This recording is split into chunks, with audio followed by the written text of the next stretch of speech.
You are listening to the Pencil and Paper Podcast Network. Wake up to the world you've been missing. Time to jump out of bed in the morning. No day, no life, now we're living. Can you feel it in the air that you're breathing? Time to show 'em what you're made of. Let's get back on track. Are you ready for a come on? Welcome back. Welcome back. Welcome back. Are you ready now? You're lifting off the ground. Welcome back. No coming down. Can you feel it all around? Welcome back. Hello and welcome back to Super Mega Quest Beyond! I'm your host, Stephen White. With me, as always, is my co-host, Lazy Finley. Oh, happy Monday. That was a ride. Yeah. What are we doing? That's my roller coaster voice. Here we go up and down. Oh, I almost just knocked my coffee clear across everything. We were... I even have a cup with a lid, and I got the lid open. Like, Jesus Christ. That's not how you coffee. Like, It is not how you coffee. Today we are talking about something I'm a little excited to talk about because I've been enjoying the hell out of this game. Dave the Diver, which is it's a fairly older game by the standards. Yeah, I guess by now, yeah. Yeah, it came out in 2023. I think it was first on like Steam and all that stuff, and then made its way to the Switch on And PlayStation too, right? Yeah, it did. But the Switch, it came in like October of last year, and then finally made its way to the PlayStation in April of this year. Oh. And when it dropped, I thought, because I'd seen trailers for it and everything like that. But then, me being the sucker that I am, they were like, "Hey, we're about to drop on PlayStation, and guess what? We're gonna have Godzilla DLC coming." And I was like, "Okay, you got my attention." Yeah. What was that? Mm-hmm. Yeah. Even when I saw that, I was like, Steven. Yeah, it was a draw. I was like, okay, so I'm curious, what is this Godzilla thing you're talking about here? So you're gonna put Godzilla in the game. I want to come see your game. Yeah. Now, I didn't know when that was gonna drop. I thought it was kind of like gonna be available, I guess, when the game was. Right away. But then I was just like, no, it's coming in July no, it wasn't July. Last month. I don't remember. It came out recently. It's Yeah, been it was out. fairly recent, yeah. Which at least it's free. That comes with it. May this year. Yeah, came out in May. So I was curious, and I thought it's a free game on PlayStation, or at least when they dropped it, it was one of the PlayStation Plus okay. premium games, I think is what it was. So they put it on there, so I thought, well, perfect. Let me give it a shot. And I was very curious what the game would be about. Like I said, seen trailers and whatnot. So I kind of got a sense of this diving game different. We don't have, I mean, how many diving games can you think of? Well, other than like, what's the one that I'm like too scared to play? Damn it. I know everybody listening right now is screaming the name of it too, Vaz especially, because he's like, you should play it. I'm like, I'm too big of a chicken. Subnautica. There it is. Subnautica, there you go. Yeah. Yeah. So that's the one I could sort of think of. But that's one. Yeah. If you ask, tell me a first-person military shooter, I'm sure we got a list. Yeah. We can keep going. I'm always on the hunt for something new, something unique, something fun. So this was definitely checking all those boxes. And with the Godzilla DLC coming eventually, I was like, all right, well, it'll give me a chance to play the game. And then when the DLC drops, then I could check it out. Right. Were you aware of this game when it released? Yes. Like, did you play it like immediately, or was it something that was kind of on your radar? It wasn't immediately. I want to say probably the following months it was on sale, or was it in my Humble Bundle? I think it was one of the two, because it was probably either sale or in my Humble Bundle. And that's when I went ahead and gave it a shot. It looks like September of 23. So not immediately. Okay. Yeah. But, I mean, within the, a good window of time.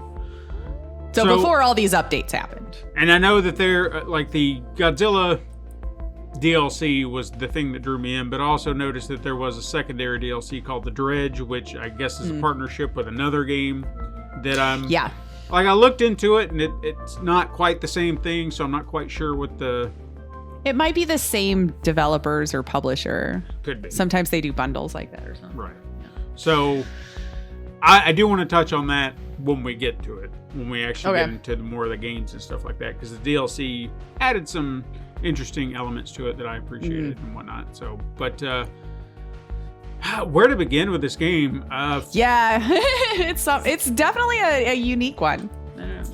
I guess first and foremost, we do need to kind of touch on something we were talking about before we even started recording. The game very much has kind of a sensibility about it, like it would be an indie game. Yeah.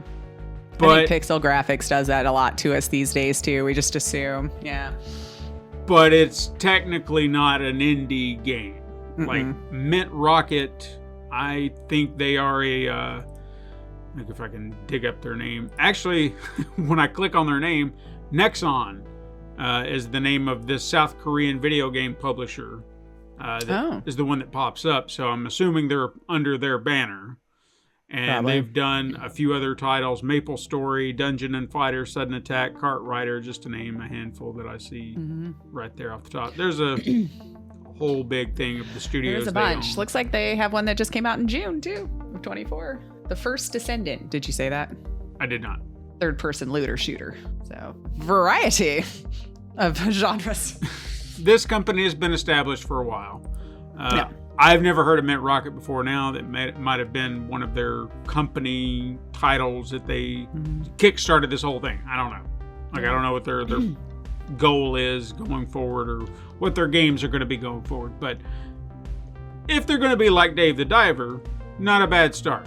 Sure. Because I guess, let me ask you to start with, what were your initial thoughts upon playing the game? Well, when I first started it, I was worried I was going to hate it because you know how I am with fishing in games, and that's kind of what the game is. So I was like, they better make the actual fishing or the deep sea diving or the whatever interesting, so I'm not feeling like I'm just sitting there fishing, you know? So I had concerns. But the simulation for the restaurant, though, up my alley. That's stuff I would waste time on all the time. So combining the two, I was leery about. But when I actually started playing it, I was kind of surprised. I was actually finding it kind of fun. And the diving's scary still. Something about just being deep in the ocean, whether you dress it up all fancy with like the pixel graphics or make it more realistic and stuff, it scares the crap out of me, man. I guess. It just does. You know, it's the feel. I don't know. It feels very claustrophobic, I guess, because it's like you're just surrounded by this water. You can't breathe. You can't get anywhere. But yeah, I would have to say I was more surprised at the fact that they made the fishing part of it interesting enough for me to want to continue to play it past like an hour or so to give it a shot. So I never beat it, though. Okay. I didn't beat it, but I did go back and kind of play a little bit so I could see the new stuff. And I don't know that I was even far enough to really get to it. It was kind of funny. But yeah, I thought it was very fun. I like casual games like that. Although I would have to say the diving stuff kind of made me feel like I was in a little bit of pressure. I can understand that, yeah. You know, like more of a timer, you know? Yeah. But when I'm serving or whatever, that makes sense to me, you know? Yeah. But Dave, like, not very helpful. At first, you really got to build them up. But yeah, at first I'm just like, oh my God, will you please get the food down? They're going to leave before you even make it to okay, they're gone. Yeah. Yeah, there was a huge learning curve for me with this game, trying to understand what I needed to do specifically. Yeah. With what do I need to focus on? Because at first it seems very simple in its premise. You are a diver. Your friend is opening up this sushi shop. They got this awesome sushi chef, and you're going to go get the fish. You're going to take it to his shop, and then in the evenings, he's going to serve it up, and then you make money. A long day. Diving and being a server? So on the surface, I was like, okay, very simple premise. Seems simple enough. I got this. But even as I was playing it, I felt like there were elements that I missed that I picked up on later. And I was just like, shit, why was I not thinking about this then? Especially when it came to the serving side. And I think that's funny that seemed to be the thing that you understood more than I did. Well, I play a lot of those kind of casual time management games sometimes when I'm just like wanting to screw around. So I'm very used to the whole like managing all that stuff. Yeah. But the diving part, obviously, that's where you begin, and trying to get those mechanics. I appreciated how fluid it feels. You know, when you're trying to navigate, like there's nothing about it that's awkward. If you want to go up, down, left, right, diagonal, whatever, you can do that. You know, swimming is, you're free to swim. They didn't put any kind of weird restrictions on it or anything like that. Well, oxygen. Other than the oxygen. But they don't make it impossible to find oxygen. You can find them in shells. You can find them in these containers. There's oxygen around. And that is also, I'm glad that they kind of coupled that with your health. So it wasn't like yet another thing you had to worry about. Because they could have easily just been like, well, you got a stamina meter and you got this, and then you got to worry about this and this. It's like, it's already too much, man. So your oxygen is your health. So even if you get bit or attacked by other fish, you got a way to get it back up. I appreciate that. Right. But yeah, the initial diving sections, trying to explore, because you just start off, you got your little harpoon gun, and you're just like, okay, well, I'm going to go harpoon that fish, harpoon that fish. And then you go a little deeper and you start seeing slightly bigger fish, and then fish that maybe you don't want to be caught by the harpoon, or maybe it take a few extra times to get them in. And then you see a shark, and that some bitch is not going to be caught with a harpoon. So, that's where it got really, really stressful.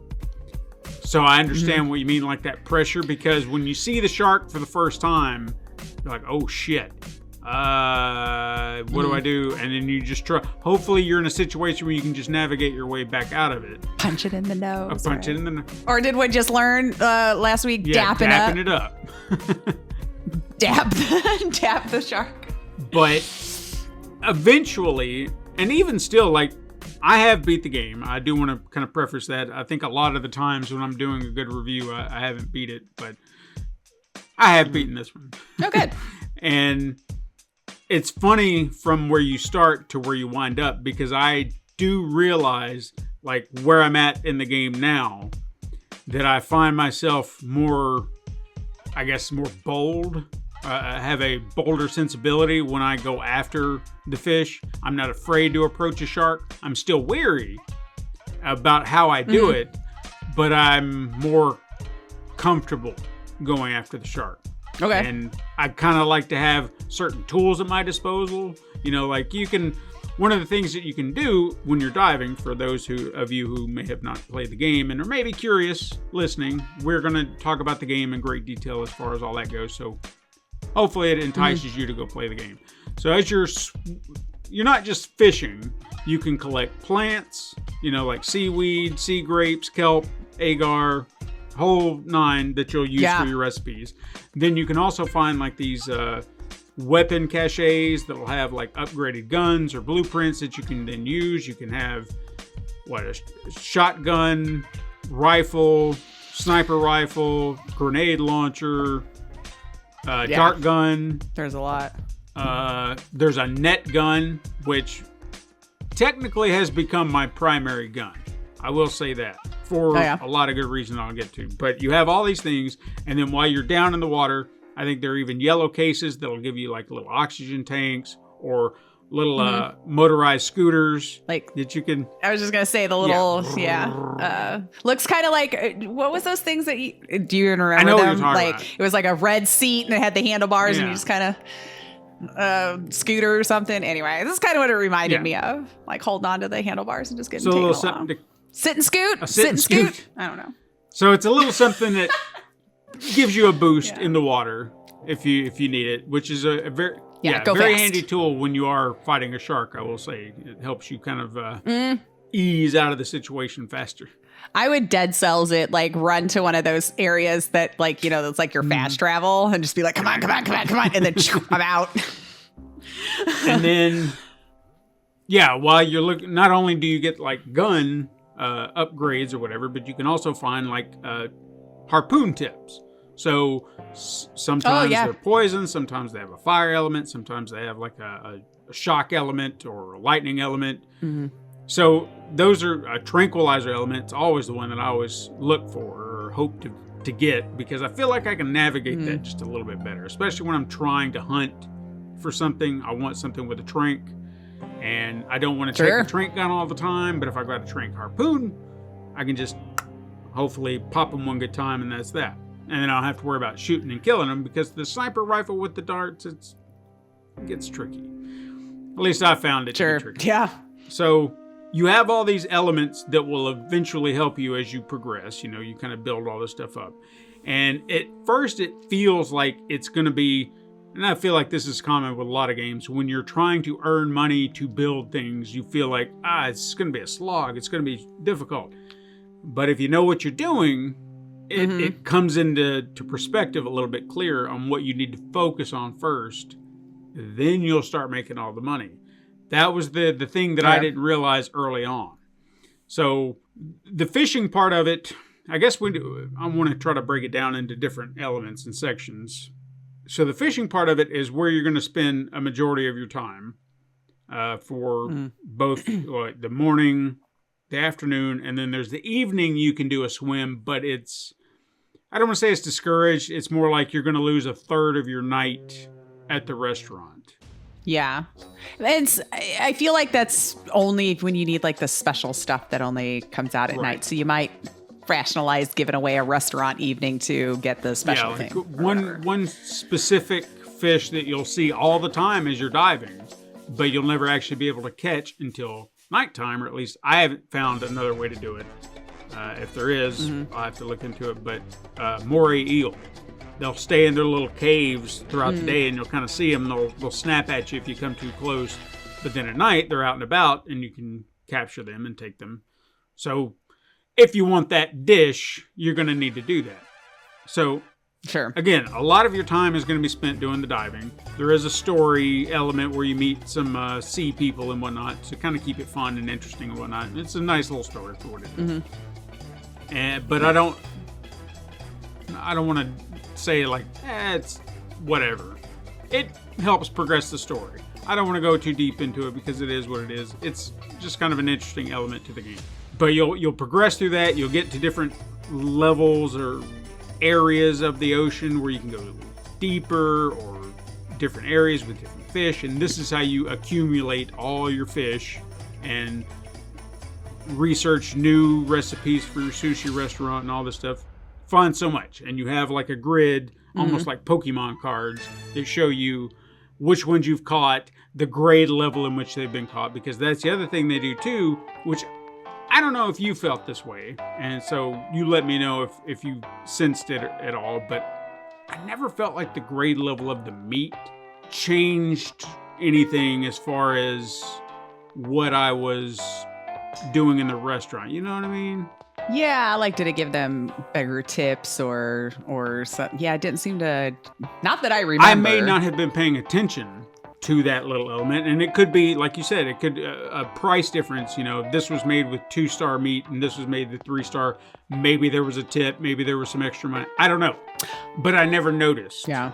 So fish was fish. Just, I needed to make sure that I had the meat for whatever dish that I was putting together. Right. I don't want to make like the ocean fishing stuff is secondary, but the sushi restaurants where it gets very interesting. I think it gets a little bit more fun. That's the best part to me. Yeah, like I feel like I had to slog through the diving so I could get to that, so it was a little disappointing for me that the diving was the most part, but it's called Dave the Diver, so and again, what do you do? Yeah, I don't want to take away or make it seem like the diving part is boring. But once they start giving you, and that's either can be a blessing or a curse depending on how you feel about certain games. I feel like they gave you so many things to play with, so many different little mini games that felt like they should have been in different games, different ways you play. There's a lot to it in that regard, and you don't really have to deal with a lot of it. Like you've got 3 mini games. I guess we should mention your phone, which is obviously the thing that we have. Everybody has. So you have like a little iPhone, has a bunch of apps on it, and each app connects you to someone. Either you can call people that you've met, they are connected to you through either being like an oceanographer. There's a guy who just wants to take pictures of all the weird fish. He even finds new breeds of fish called Fishmon. Fishmon. You take pictures of those fish. You got water ecologicalist. That doesn't sound like a word. Ecologist? Ecologist. There you go. Thank you. Maybe that's the word I'm looking for. It's like, maybe I need to look at it. But don't dare. I couldn't say a word. So she wants you to collect shells and things on the water. That's another thing you can do. You got little mini games that you could, like, you have your own little Tamagotchi at one point. And yeah. I don't know what to do with that thing because it's not turning into anything but a beluga whale. Nobody knew what to do with the real one either. True. You'd hit the buttons. Stupid thing wouldn't get fed. When's the egg gonna hatch, man? It tells me to discipline the damn thing, and every time I do, it just makes a pouty face, and I'm like, but what? Do something. What did he do wrong? Why are we just punishing it? Well, that's the weird part. It says discipline, but yet it boosts his training. So I'm supposed to discipline him to train him?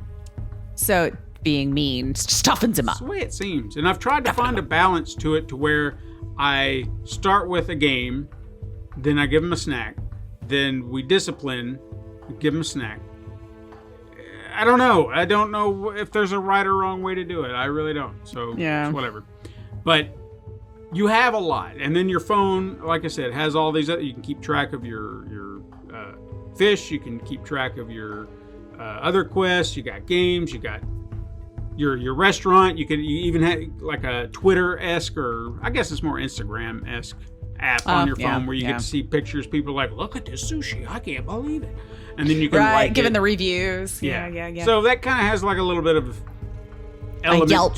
Yeah, a Yelp-ish thing, so you can see how people are thinking of your restaurant and whatnot and your likes. And of course, that in turn makes your restaurant more popular or brings in more people. And then you've got a grade. I feel like you start off at kind of a bronze or silver level as what your restaurant is labeled as, and then for however many followers you get, however many dishes you have available, then you can get a star ranking. You go up to a gold level, then you go to platinum, then you go to diamond, and then of course these bring in more money and more things for your restaurant to do. Mm-hmm.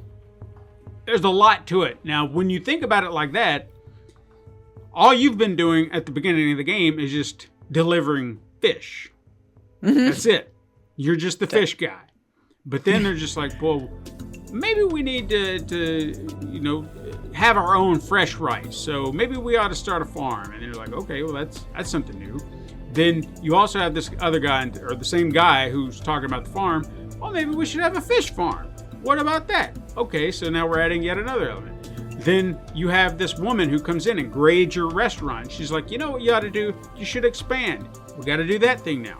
It's like, oh, by the way, we have all these people who want to come check out your food. Let them come in. Let them check it out. Mm-hmm. And then you have these cook-offs with all these other people. And this is like a TV show. There's so much. Yeah, there really was. Yeah. I think I finally did get a server. I'm like, I need help. Yeah. He's not walking fast enough. We're just never going to get there. And then like a dessert. And all of a sudden you're serving like a dessert or a snack or whatever it was, like if they wanted.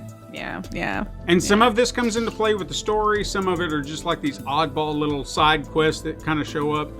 And there are even, which this is more for your benefit to kind of boost your sales or whatnot, or earn a little extra money. They'll have these parties every now and again. They'll show up and be like, hey, it's a tuna party. So you need tuna-based dishes. Or a curry party. So you need to have curry dishes for the people to buy. And you have to keep in mind, as a business owner, you want all the dishes, like the tuna dishes or the curry or the vegetable, whatever. You want these to be on full display because they are there for this party. Therefore, as many of these as you can lay out, as much of this stuff as you can do, this is going to make you bank if you keep the restaurant going and keep the food flowing. So you have to think business-minded about all this. And I feel like this is where I was struggling with the game at first, trying to really understand what I was doing wrong, because I'm going to give everybody a little tip. Okay. Based on some things that I learned, watched other people do, what have you. So when you set up your menu, that's the one thing you have to do when you start every day. Or you start for the evening, what have you. Whatever you've gotten for your ingredients, they've got it all set up in there. And then you have a selection of dishes that you have available to you to serve to the public. You have like one set dish. I don't even know what the sushi was. But you'll never have to put it on the menu, but it's always there. It's kind of like a infinite, simple. Yeah, sushi. like your base dish. Yeah, like it's Yeah, a your California starter dish. roll or some shit like that. Now you get to choose the next dish. So is it going to be made from a yellow tang, or maybe this sea toad over here? Maybe you got a lobster, whatever it is. You get to put it together. Not only that, but then whatever ingredients you have extra of, you can then use to enhance the dish, which makes it tastier, which the people will like. And then maybe Right. you can charge a little extra on it. So it made sense at first. I'm like, okay, cool. But there were some details that either I read and was just like, and glazed over, or they didn't tell me, and I just had to figure it out on my own. I'm sure they told me, and I just didn't pay attention. So it happens. Yeah. There's a lot of information coming at you sometimes. Your eyes are going to glaze over eventually. Yeah. So one of the things they were saying is like, pay attention to how you set up your menu, because whatever you have, whatever's not used at the end of the night will then be thrown out. And I thought, well, okay, well, how do I manage that? How do I think about how to do that? I wasn't sure. And I noticed that there was an auto supply option on the menu, like when you set up the dish, and I wasn't quite sure what that was for. Because you could set the amount that you're going to set out, but then you could also do an auto supply. So I was confused by this mechanic. I was like, so do I need to set out a certain amount, or do I need to do the auto? I didn't know. What do you want from me, man? Yeah, wasn't sure. Come to find out, you can set everything to auto supply. So put one in your menu, auto supply it, and then you're done. So that's going to be on your menu for the rest of the night. Nothing will be wasted. Okay. So if someone orders the one that you had on there, it will be resupplied, and someone else can now order it. So as long as you have the ingredients available, everyone can order this. And I was Everyone's like, good. once I learned that, I was like, damn. That's what we're doing. Yeah. That makes everything so much easier to manage the restaurant. So I can just set up the dishes. They're ready to go. Boom, done. After I learned that, there was another problem. I noticed everything was being fed, but no one was getting their dishes. And I was like, what is going on? And then I realized, oh, I ran out of wasabi, and you can't do the thing without the wasabi. So, how do I increase the wasabi production? I don't understand why I keep running out of wasabi. Not realizing my ass can go over there and make more to keep the restaurant open. And I did this. Sometimes I don't think they clearly pointed out what you were supposed to do. I don't think they did. Yeah. And again, I could be wrong. There may have been a piece of dialogue that told me that very thing, and I just glazed over and was like, okay, I got it. Yeah. Just, I'm trying to get through this thing. Continue. Yeah.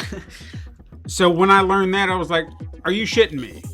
So all these people who've walked out of my restaurant angry because I wouldn't feed them, it was all because my dumb ass wasn't making wasabi.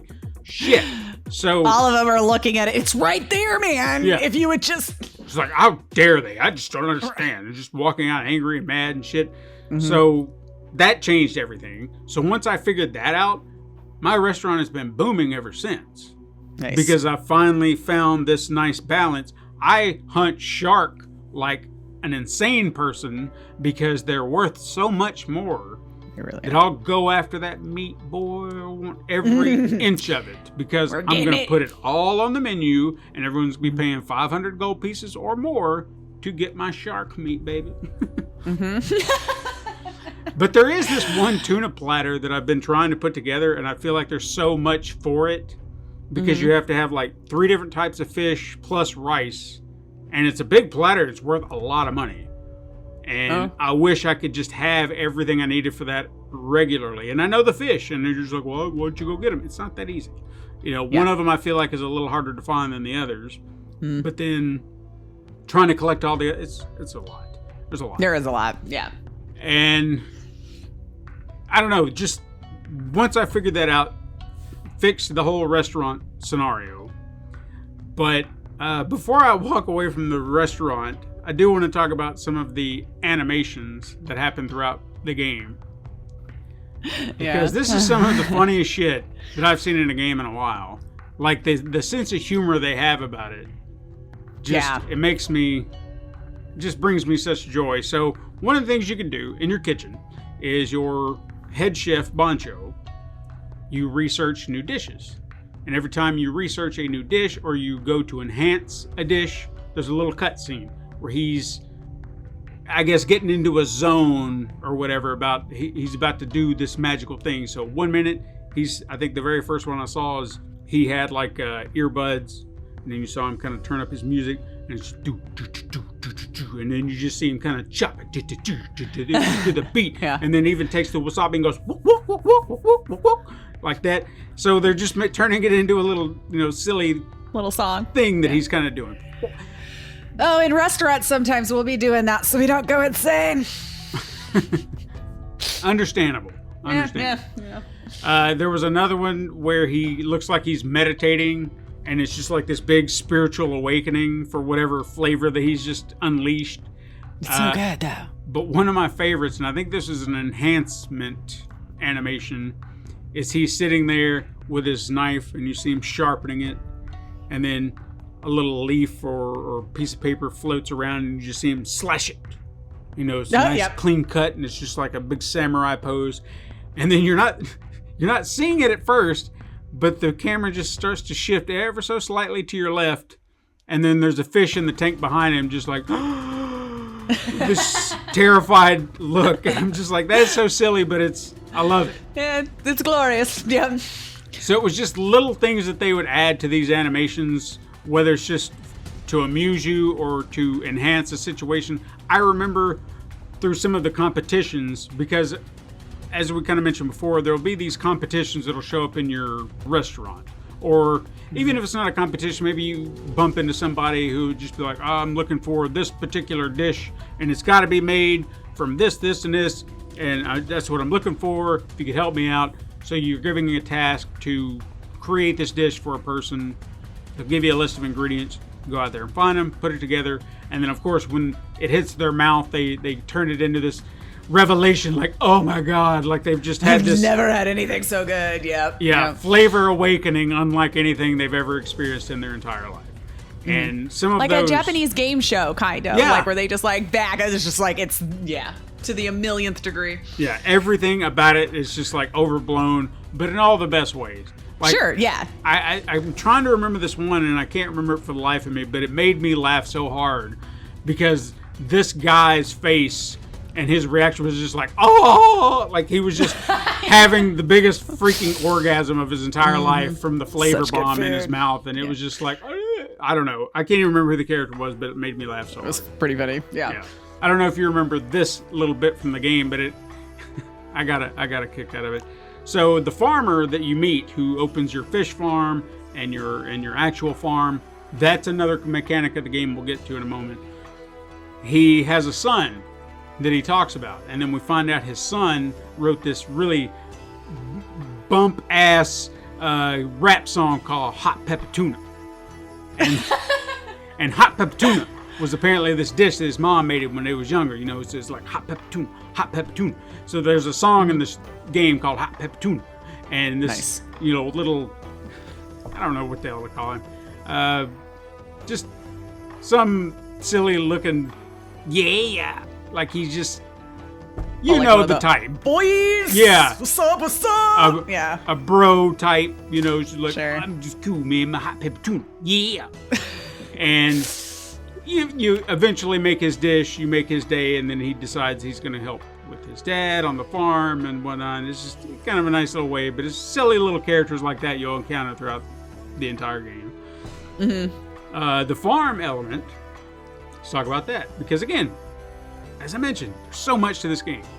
It really is, yeah. But there's a reason for it. So eventually you'll want to expand your offerings in the restaurant, so you have a farm now. Starts off with rice, so you want to have like high quality rice for your sushi. The guy sets up a rice field or whatever. That's where it starts. And then he's like, but I have all this other land over here if you want to start planting some other stuff. So he starts offering you to expand the garden. You can plant carrots, onions, eggplant, habaneros, beans, wheat, cherry, tomatoes. There's probably more, and I just don't remember. There's a lot. Much. Yeah. Furthermore, not only do you have that farm, but when you meet with the sea people, and you'll eventually meet someone down there who has a farm section, and then you can grow like the seaweed, the sea grapes, and all the stuff that you find under the water. Yeah. So you have two sources of plants to pick from, should you so choose. I don't know which I use very often. I just, whatever's making me the money, that's what goes on the menu. Sure. Yeah. And if I happen to be diving, I'll grab the seaweed from there. If I'm not, I'll grab it from my garden. Unless, that's another thing I did with a lot of the gameplay is just pick stuff up, you know? Like eventually I got to a point, like obviously, like I said, I beat the game, but I've realized that I have a lot of things that I picked up, whether it be ore or rope or just whatever I found under the water collecting. And I think I was doing it at first because the ecologist, I don't know why I'm struggling with that word. The ecologist was asking for all these things. It was like, hey, collect me so many of this shell, and so many of that shell, and so many of this, and this, and this, and this. And I did. Your fetch quest. Yeah. Right. But then now she's not asking for it anymore. In fact, I think the other day I finished the last one. So collecting all this stuff is unnecessary. But there's a lot of it. I can collect it all and then just sell it. So that's more money in my pocket, which I kind of need right now to upgrade a lot of the stuff in my restaurant. Because trying to balance that out, I noticed was a very difficult task because you want to upgrade your gear, but then you also kind of want to put money in the restaurant. So it's just like, where do I need to put my money first? Yeah. You know, but in theory, like if you're making more money at the restaurant, then you'd be able to afford maybe more upgrades quicker. Yeah, I was trying to find a good balancing act for it because it got a little tricky, and I think it came down to trying to figure out what do I need to prioritize right now. Like, could I make more money at the restaurant if I invested in blank? Or would it be more sound for me to upgrade my gear because then I can capture a bigger fish or maybe collect more fish? What would be the ideal scenario? So trying to balance that out, I respect it a lot because it wasn't just an easy answer. You really had to kind of think, okay, where does my money need to go right now? But if you could find those situations where you could make bank, then, you know, that was a treat. The very first time that I ever made a lot of money. And here's another tip I'm going to give to everybody. If you've never played this game, download the Dredge DLC. Okay? Absolutely 100% download it. It's free. It will only appear every so often throughout the game. But you'll see kind of like a fog hit the water or whatever, and like, it's real foggy. They won't say much about it at first. Eventually, someone will show up and be like, hey, tonight, there's going to be some hooded figures that are going to come to your sushi restaurant, and they're going to want some very specific dishes. So what I need you to do, if you would, do a little, underwater fishing at night, collect some of those fish, serve them up to the people who come in the robes, and whatever you don't sell, I'll come and buy off of you. And I'm like, all right. Okay. I didn't think nothing about it first. I was like, all right, cool. Sounds like a win-win, right? Yeah. So when that event appeared, you actually get to steer the boat, another new game mechanic that you don't have throughout the game. So you get to kind of steer the boat around, go to a spot. You'll go into the water. It's nighttime. But you'll find these mutant fish under the water now. Okay? Some of the weirdest fucking creations you've ever seen in your life. If you get to this point, I recommend gather as much as you can humanly possibly carry. Do not waste a moment of your time under there. Get as much as you can from the fish. Don't worry about collecting anything other than fish. Fish. Get them all. Get your fish. You'll come back up. There'll be a few new menu items, but that's the other thing they tell you too. Don't just put all these disgusting fish on your menu. Put a few, but then also put a few others for regular customers, because it's not just going to be the hooded figures. You're going to have a mixture. So, Oh, okay. So it's not like a private event. right. They're just going to happen to show up tonight because they know the fish were kind of weird and they're hungry for mutant fish. Whatever. Yeah, whatever their story was. So I do that.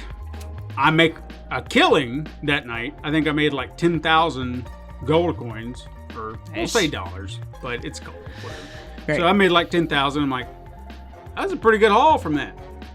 Then the girl comes in and she's like, hey, looks like you had a pretty good night. As promised, I'm here to pick up the rest of whatever you didn't sell.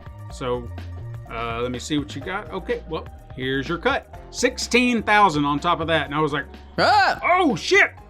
for nothing. Well, for you gathered it, but yeah. So I was like, okay, I'm doing that every single time now because bank.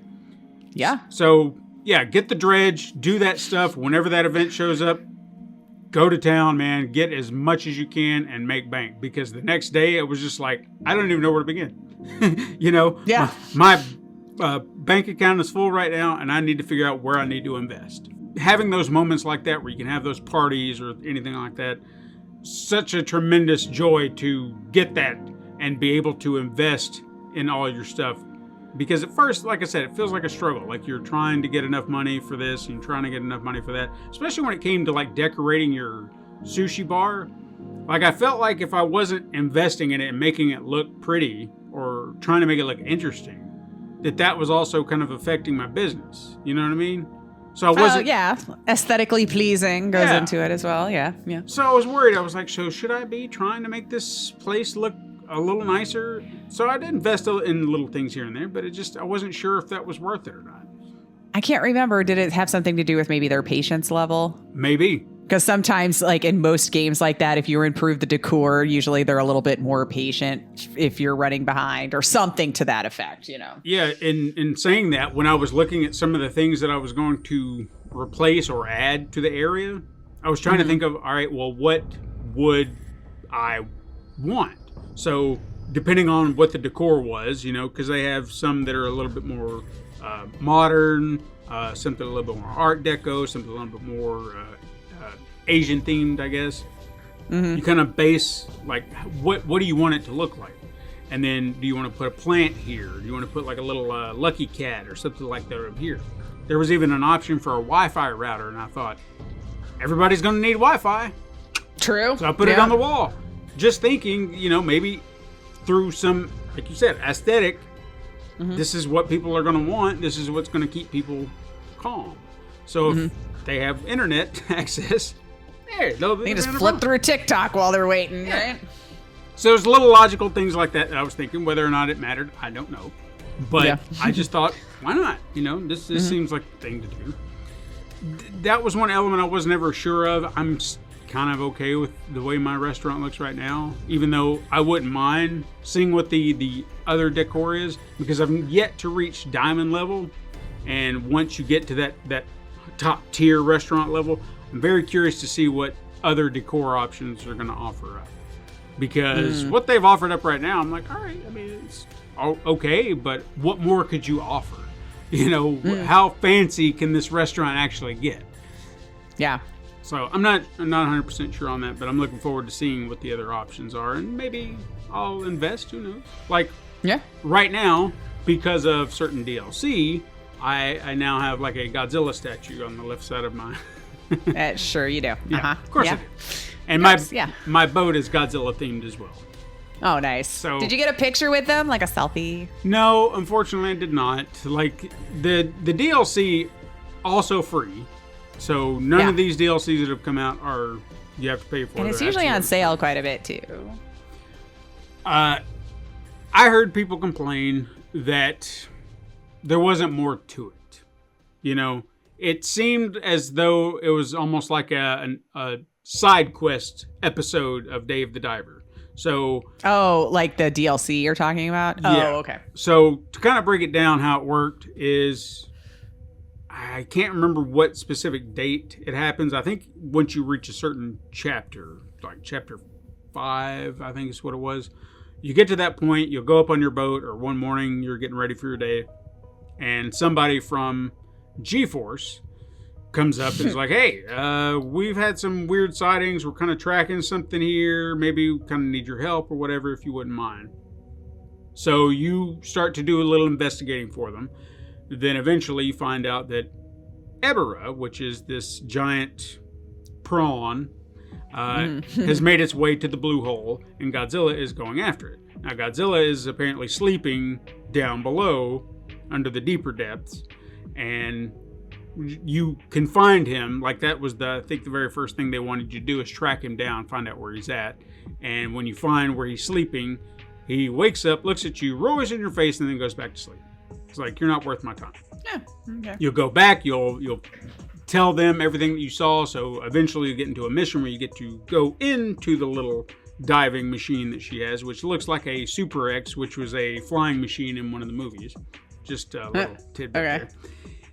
You'll go through the submarine. You'll eventually have to fight Ebirah, and the controls for that are pretty nice, because it's got little missiles and what have you, so it didn't feel like a super difficult fight, although I do feel like I struggled with it.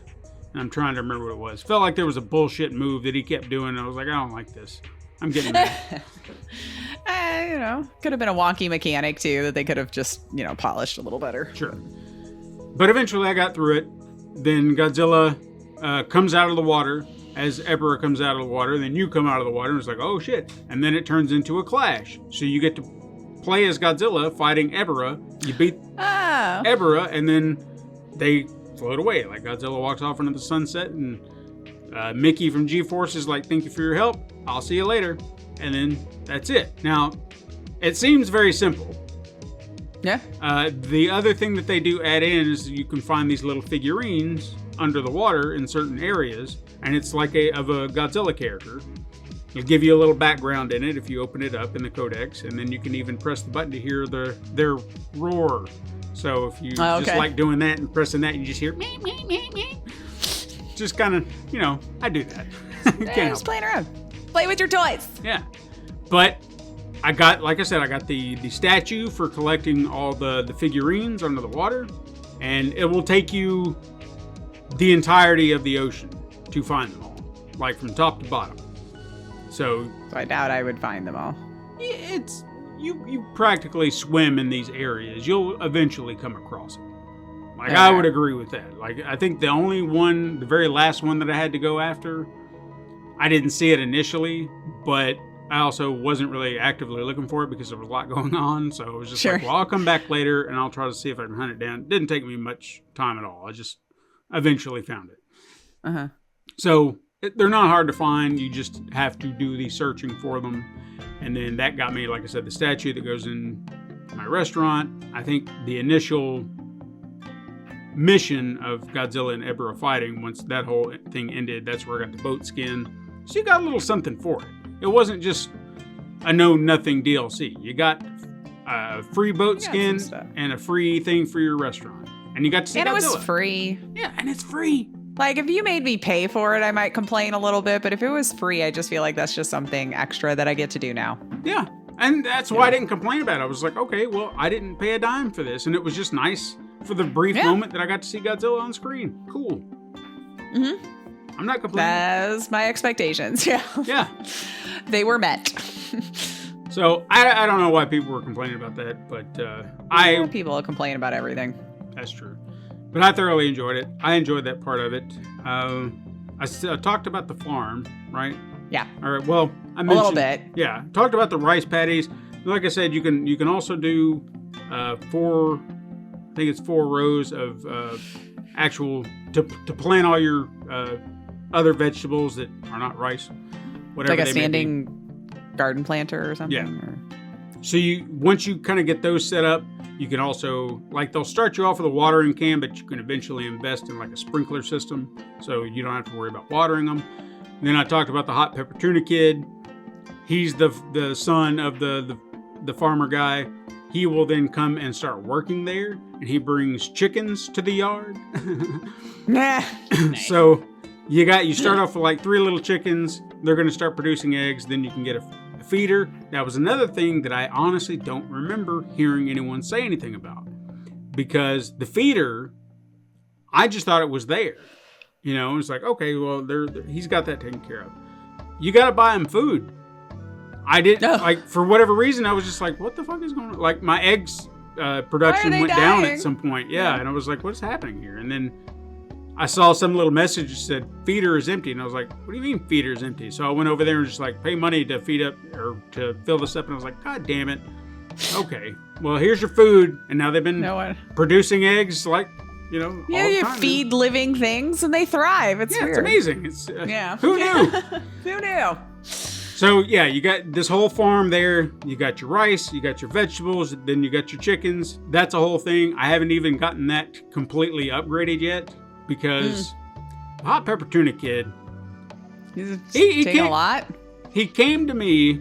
First of all, the chickens are outrageously priced. $2,000 for the most one, or for the highest priced one. What year are their inflation? I don't know. What kind of chicken? Some high class, high grade chicken. It's a Better be. It's. No, I'm not going to do that joke. I'll leave that one alone. Okay. So, yeah, you got the feeder. Then he says that if I want to, he'll offer me up like an egg box. So then I can just accumulate a bunch of eggs. And I was like, yeah, that's great. $17,000 for that. Then if he wants me to, you know, focus on other things, I can hire him to do my job, you know, coming to the farm. And I was like, okay, how much? Also another $10,000, I think. It was an outrageous amount to hire him for. And I was like, I am not paying you to do my work. I will do it my damn self. Can I pay you to dive? Yeah, I might be exaggerating on the price, but I just remember looking at it going, I don't have that money to pay you. I'm not doing that. And you can go F yourself. Yeah. So I haven't done the egg box yet. I haven't paid him to do anything. I'm just like, I can handle this. We go over to our other farm, which is kind of, I still haven't quite figured this one out either. I feel like I'm doing this wrong, and maybe there's not a right or wrong way to do it. But you have a fish farm. The way this works is for every fish that you catch, they'll try to get eggs or something from the fish that you take, and then you breed your own fish. You have to make the pens big enough because they breed fast, especially some of the smaller ones, so space gets limited pretty quick. Then, where it gets to where I'm trying to figure out what the right path is, again, I don't really feel like there's a right path, if you will. But once you have this accumulation of fish, you have to do something with them. So you can either sell them or you send them to the kitchen. Well, right now, for the most part, I've been selling some of the leftovers because I need the money. Oh, okay. Now, I was like, are you actually running out of fish? No, it's just, it's a matter of like, say the biggest tank that I've got right now, like my main tank, which is, they have them all broken up into what level of, or what sea level they exist on, or where they stay, I guess. And jellyfish. I think I've gotten some jellyfish from the medium depths, and they breed so quick. Oh yeah. So I've got 30 a piece of two different kinds sitting in there that are eating up a lot of space. So I'll look at their grade. You'll sometimes have 2 or 3 star fish, depending on whatever factors go into that, because I've yet to figure that out. I think some of it too is how many times you had to hit it too, like how butchered the fish was by the time you took it to land, right? Well, even to that effect, like I think that has a lot to do with how you caught it, but I also feel like that I've kind of weeded out some of the 2 stars before. Say, for example, the jellyfish, I'll have 10 3 stars and then 10 2 stars. I'll sell all the 2 stars, and then I've got nothing but 3 10 stars. Well, I'll come back later, and then they've bred some 2 stars. I'm like, well, what the hell is this? Don't know what it is. I don't understand. Do they how gotta grow up to be 3 star? I don't know. I don't know. So I'll notice that a lot. So I'll sell the 3 star, or sell the 2 stars, and then keep the 3 stars, and then trying to get it to where I'm only breeding 3 star fish. But eventually I'm going to come into that same problem. Okay, now I only have 3 star fish. how much of what am I going to sell here? Yeah. Trying to figure that out. It's been kind of a interesting situation because I don't want to sell something that could be beneficial to the restaurant, but if I can get a little extra money, then that can go to this over here in the restaurant. Trying a balancing act. Yeah. Furthermore, the branch, as I mentioned, you have your branch that you then have to kind of manage, but even managing that, you don't have to take care of it the same way you do your main restaurant. It's more like set up your cooks, your servers, and then they'll have a set menu, I guess, every day of what they're going to serve. And I'll just kind of eyeball it and say, okay, that, and that's going to take that fish. I'll actually go to the farm, see if I've got extra, and I'll send them the ingredients from the farm to be like, okay, well, I see that was on your menu. Here's some extras, so you've got plenty to go off of. So I'll at least try to manage it like that. I feel like that's a smart way to go about it. I haven't even talked about see, there's so much in this goddamn game. I haven't even talked about the staff that you have to manage. Oh, yeah. Yeah. Because when you start the game, it's just Mr. Boncho and you, and that's it. Yeah. Because he's cooking it, and you're serving it, and you're Dave Zavisek guy. He can't really run super fast, so that becomes problematic. I think that's part of the joke, unfortunately, though, because like he's doing all this diving and all this, and you're like, well, maybe. I don't know. But eventually, as you're running your restaurant, you have to manage your staff. So you have to set up ads. There's like a flyer ads, TV ads, and radio ads. No, flyer, TV, and then internet. That's what it was. Okay, yeah. So different tiers of how you promote that you're hiring, need help, or whatever. You'll get like 3 or 4 applicants at a time, depending on how it comes through. Sometimes I've even gotten 2, you know. And you have to decide who you want to hire. Sometimes their stats look all right. Sometimes you're not 100% sure. You have to kind of base it on, I'm not really sure. I just would look at their stats and be like, okay, you kind of look like you're going good in this direction, so I'll start with you. I think at first, just trusting your gut, based on whatever you're kind of seeing that's being offered. Just trust your gut and say, you probably would do good here, you'd probably do good there, because they don't really give you a lot to go off of other than their initial stats. Yeah. So that was kind of a tricky scenario, trying to figure out who would be the best for what. Furthermore, do not fire anyone, okay, unless you absolutely have to. And by that I mean they are not working for your establishment. They have no value, because even if their value to you is one way, it could also be valuable in another way, because there are multiple jobs. Here's what I'm talking about. Okay.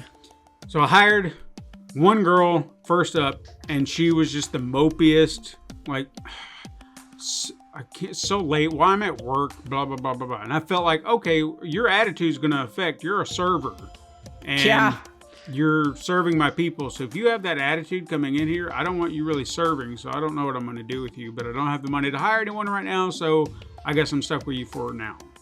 Hired another girl in. She had a more spunky personality. And I thought, all right, cool. Her appeal rating, I think it was what it was. Like she was extra charming or whatever. So I put her with the mopey girl and thought, this is my kitchen for right now, or my staff for serving for right now. And even as you kind of level them up, you can level up your staff and they'll learn new skills for people out on the floor. It could be like serving drinks, cleaning up, like bussing tables, what have you, comes in really handy. Little things like that. That's what their purpose is. And then for those who are more cook-oriented, they're able to prep their ingredients faster, or they create more flavorful dishes, whatever it may be. That's their stats. These are the things you're kind of eyeballing as you're trying to hire your people and set them up in the business. So I got my kitchen kind of set up, and then I don't know if you remember, there was a girl, Maki. She was like a little orphan girl that eventually becomes someone you hire. She stays with you and she's free. I didn't know that, because for everyone you hire, you have to account them into your budget. She, on the other hand, is just there working for, I guess, room and board. Room and board, yeah, rent. So you pay her nothing. I didn't realize at first how valuable she was going to be. but it will be your absolute best cook for nothing. So level her ass up immediately. Okay. She will not cost you a dime, but she'll be the best goddamn cook you've got. So I stuck her in the kitchen. I hope she's living in luxury. I hope. I really do. Because 40 hours a week for room and board, I feel like she could make more working somewhere else. She could. But yeah, I set her up in the kitchen. Got another guy who's supposed to be like super duper. No, it was another lady, matter of fact. She's pricier though, so I feel like it kind of balances each other out. So I was like, but she's making the good sushi, so Yeah, right. Yeah. it's fine. So they're running the kitchen. My kitchen right now is flawless. Even the 2 servers I've got, they're like fucking lightning fast making cocktails. What are you doing now? I just sit back and wait for the wasabi to go empty. But even one of my servers could make the wasabi. Like he has that skill unlocked. But I take it upon myself. I was like, no. Well, you got to do something, I Yeah, guess, I instead gotta of just do watching the gameplay itself. But that's pretty much where I'm at with the kitchen now. So my branch is set up. You have to hire a manager for your branch, which wasn't quite sure who to pick. I was just like, I don't know. You'd think, yeah. Yeah, So well, you do enough. you have a guy for your branch manager. Then again, you have to have 2 more cooks, 2 more servers. This is where I made a mistake early on, because I thought I didn't think about the branch, and I thought, well, I don't need anybody. So I've got my kitchen set up. I don't need all of you. I'm not going to pay you for doing nothing. So get out of my kitchen, and you're fired. Not realizing that I could send them on errands to go collect ingredients like salt and soy sauce and olive oil. You know. I don't think I knew that either, but I didn't get as far as you. So, But the option is clearly there, and I didn't, like, at some point I was like, what is dispatch? Because I started hearing that, and I was like, what am I doing wrong here? And then I looked it up, and they're like, yeah, anybody who's sitting in the waiting room, just send them out to go collect something. I was like, I'll be goddamned. So one of the women that I fired, who was one of my original servers, she was one of the best dispatchers. And I was like, son of a bitch. So I had to dig her back up again just to rehire her. To then be like, were you able to find her? Yeah, luckily it just put in a few extra ads and she came back around. And I was like, okay, great. So then I hired her, got her leveled back up, and I was like, you're on dispatch now. And she's been doing fantastic. She's like brings back like 3 or 4 extra of what she came after, plus some other stuff. So it was like fantastic. She's happy to not be talking to people, man. Yeah. It's like, thank you for giving me a job where I don't have to do shit with people. That's my argument that I'm making. Don't fire anybody. Send them off on errands. Put them to work doing other things until you can find the right people to do all this stuff. Because they stay in your waiting room. You will still have to pay them. But now you won't have to go after all this stuff or be searching for it regularly under the water. Because that's where you find your olive oil, turmeric, curry powders, whatever. Yeah. It's all of Everything's these red under the pots. water. Yeah. Amazingly, and it's all still in good condition. Who knew? Right? But I feel like I've covered so much. It's just, it's such a fun, unique premise of a game that really throws in the kitchen sink and so much more. There's definitely a lot to do in it, for sure. And I still have to go back and do the other stuff that came with it. Like I did very briefly, but I was like, I'm not far enough along to really find any of this stuff yet. So just, I think the best way to describe it is you're not going to be bored. You're not going to want for anything in this game. Save for, I will say, once you get toward an end game, like if everything is starting to work properly, once you've kind of bought everything, like you've upgraded all your gear, your sushi restaurant's kind of running at a full capacity, you really don't need to do anything more. I guess I'm kind of in, like I said, I've beaten the game. I'm not bored with it per se, but I don't really know what more I can do. So right now it's chasing trophies. You know what I mean? So at that point it's just like, well, how can I get there faster? And if I'm at that point, then it's like, well, I've pretty much done all. Pretty much done it. Yeah. So, but that's, I mean, the fact that it's held my attention all this time. I mean, I've been playing it for weeks here and there, just when I can. And I was always excited. I was like, oh, what do I get to see today? Or, ooh, what am I going to run into today?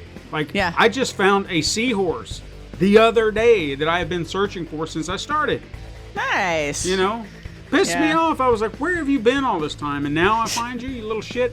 I'm still that looking part for is another one. done. Yeah. Yeah, I was about to give up. I mean, it wasn't imperative that I find this seahorse. It wasn't trophy dependent or anything like that. It was just like a completist kind of thing. It was like I had this one card in my little, I don't know what the fuck they call it. Whatever's on your app where you collect all your fish and you get to see what you collected. Okay. It was just like one little gap in my seahorses. And I was just going to go, screw it. I don't care. I don't know where this damn little seahorse is at. And then suddenly he's just like, I'm here. I'm here. Do you mean me? Yeah. Me? You looking for me? And it's just little things like that. I mean, just the things you find, what you start looking for. And even if, like, this one just blew my mind. There was I finally got this steel net gun, okay? This is the best net gun you can have. You can catch tuna, you can catch marlins, you can catch some sharks, not all of them. And then if you have your little drone, after you've got them all chained up, then the drone will come in and yank them up, and now you've got a full-fledged fish you didn't even have to kill. You just wrapped it up and something took it away. Up you That's where I go. want to do it. Yeah. So yeah, I was using that gun to collect a lot of those types of fish once I was able to kind of upgrade it. And I realized, because I'd caught so much with the regular net gun would just be for the smaller fish, and then of course once you get to this big steel net gun, this is for the bigger fish, and then you can collect more fish. So you want to try to swim them together, herd them all together, and then shoot them and catch them all at once, right? Yeah. I think I did get that far at least. I got, or a net gun. Yeah. Yeah. There was this little blue head tilefish, I think is what it's called. Very, very tiny. And my codex, I'll just call it a codex. That's the best Sure. word for it. My codex was saying that I'd never caught one above 2 stars. And I was like, how the fuck have I not caught one of these? Because if it was a 2-star fish, then clearly I yanked it in with my harpoon. So have I not caught any of these fish? These very common, regular fish? You just didn't bother and didn't even think about it. And I just looked at it, I was like, that is odd. Okay, well, let me go catch one of these right now. Go searching, couldn't find one. I was like, what is happening here? This is a cruel joke. Yeah. And then I come out of the water, come back again, eventually found some, but it was just like, where were you a moment ago? You're just a common regular fish. You're Or not like a the rare surface fish. Yeah. How? I didn't understand it. It was just Yeah. frustrating, but It's probably just nose. Because like you said, as soon as you were giving up and then you're like, oh, the seahorse is like, hey, maybe they're paying attention to what you're looking at. And they're like, ha ha ha. I don't think the game's that intuitive, but. there's still one seahorse. Well, it's a sea dragon. Oh. Yeah, you know, the weird looking ones that are all kind of weedy and leafy, and I don't, they're just called sea dragons, I guess. Okay. Not quite I guess seahorses. it's like you were talking to me like, you know, the common thing. And I'm like, I don't know that I've You'd look seen at the it and sea. you'd say dragon or something. I don't know. Anyway, Okay.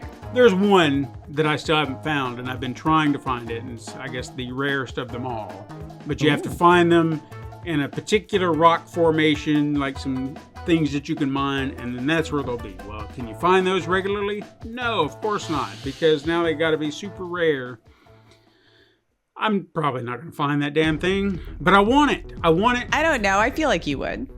I want it for 2 reasons. 1, so I can have that completion, and 2, so I can mop the floor at the seahorse races down in the Sea Poopa Village. That's another thing you can do, is race your seahorses.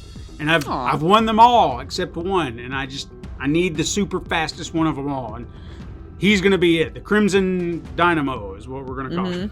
Well, that's why it's so hard to find him. Probably. So fast. So that's the only reason, just so I can have that completionist thing in me. I won all these races. I'm the best there is, or at least my seahorse is, because he won all the races. See, when there's racing in the game, I'll do it if I have to and get past it, and then I never come back because I'm like, I don't want to race. I'm not good. Is there any other part of this game? Because again, I feel like is so much and so little all at the same time. Yeah, like a simple premise with a lot of stuff going into it. Yeah, I don't know. I mean, I even thought like some of their little cutscenes and stuff in the between when they were introducing new people or, you know, like the characters of the food or whatever, those were a lot of fun too. It was just kind of like overblown, like you were saying. Like and those were a lot of fun too. They make it amusing to want to continue the story, to see the things that they're doing, because it doesn't really take itself all that seriously. It knows, you know, it's kind of a silly premise, but it plays it earnestly at times, you know. So I appreciate that aspect of it, that element. I don't know. It's a very unique game. I can't think of very many, if any, like it. The way it just kind of presents itself and all the things you can do. I mean, it could have easily been a very boring game. Oh, yeah. Like, simplistic to the point where it's like, well, what else is there to do? But they've crammed so much into it that it's hard to say that you're going to get bored because there's a lot to do. Yeah, unless you just don't like this type of game, and then in which case, you know, that's fair. You can like other things. And furthermore, if you don't want to deal with the swimming part, you don't have to do it. They give you options to skip days. So, or time. So if that's not, if you have figured out a way to navigate that without having to swim, you don't have to. There you go. Yeah. Wasn't there some kind of like Guitar Hero-ish type thing too? The guy who's your weapons dealer, I guess the best way to put it. He's like I'm sure there's a term for it. He's like some, I don't want to take a guess at it. He's very anime forward in his designs, mannerisms, and how he thinks. Like he's obsessed with this. Looks like a Sailor Moon-esque type characters or whatever. Like he's got little figurines. Even when they do his cutscenes, it's all about her dancing around to the music. Or very, very just tomfoolery. Yeah. Eccentric fella. Yeah. So he makes your weapons. So during one of the cutscenes or during one of the chapters, he's having a dream, and he dreams about being on stage with her. And so you have to play like keeping all the beats together, and you're following the rhythms and whatnot. Yeah, so you can do that too, and that's silly. Yeah. Even the end credits are a game. Like instead of being in the ocean, they turned it into like you're swimming through space, and then you'll see the developers and the directors and the music, everybody who's in the credits. About 27 names, I think, is what they use. There's probably more, but you get to shoot the names. And that's another game. Can you shoot all the names? I failed it so many times, and when I say failed it, I had one name left and I could not find it, and I was like, this is bullshit! And then the game would end, and I would go back, and I was like, one name. 3 or 4 times. I was like, same ridiculous. person. So I finally had to create a pattern to know exactly where I'm going, because it almost seemed like they were in a circle. So I was like, I'm going to start here. I'm just going to keep going, and then I'm going to kind of tip up, and I'm going to circle back around, and then just see all the names. Took me forever, but I finally did it. But it was just like, good God. Right. You lose track of where you're at, and you're gonna fail pretty quick. Yeah. But I recommend Dave the Diver. If you've never played it, definitely go check it out. I think if it all sounded like something fun to you, then definitely go check it out. If nothing we said sounded at all appealing, then give it a pass. It's fine. It is what it is. Yeah. And it sounds like you could find it on a lot of places, and I see it on sale a lot. Yeah, it's on all platforms right now outside of mobile. So I don't see any reason why. I think it's a game worth playing. That's all I'm trying to say. Yeah. Yeah. So that's all I got to say on it. Highly recommended. If you play the game, let us know on social media at Super Mega Crash. If you want to send us an email about it, you can do so at supermegacrash@gmail.com. Support us over on Patreon. Leave us those 5-star reviews on your favorite podcasting app. And keep up with any and all things over at pencilpaperproductions.com/supermegacrash. Links are in the show notes down again. Or whatever I was trying to say. I can't talk. I think it's too fucking hot in this room. And I've just got to get out. You gotta get out. Join us again next week, siblings. But until then, beware of the blue hole and go beyond your limits. Hapep tuna.